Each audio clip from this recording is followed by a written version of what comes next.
The polling booth is no place for people to be intimidated. It's often a great big hall. Sometimes it can be a local school hall, it can be a community hall, and the people that are there are just ordinary citizens that are volunteering their time to make sure that when people vote, it's all done fair and square. It is a very, very simple process. It's nothing to be intimidated about.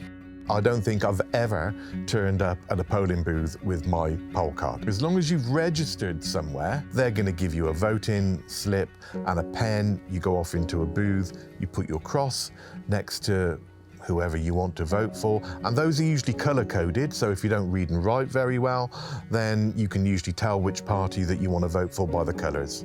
And then you pop it in the box and you're done. Nobody knows who you voted for, what you voted for. There's no judgment. It's actually illegal for people to intimidate people when they go to vote. And if you do experience prejudice or hardship when you go to vote, that is something that you can report and you can get action on. You can actually register in advance of an election for what's called a postal vote, and that means you can fill out a form. You can also get help to fill out the form as well, and you can actually submit your vote in advance of the election. You know, you're entitled to register to a postal vote, so if you want your voice heard but you can't quite turn up on the day, then a postal vote is the way to go.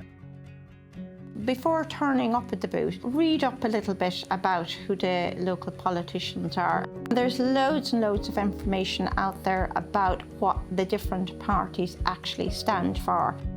If you're not sure, ask. There's lots of different organisations you can kind of phone up, like ours, like a lot of the other Gypsy Roma Traveller organisations out there. If you want to know what such and such a party stands up for, that information is actually out there. And that was the whole purpose of our political literacy course.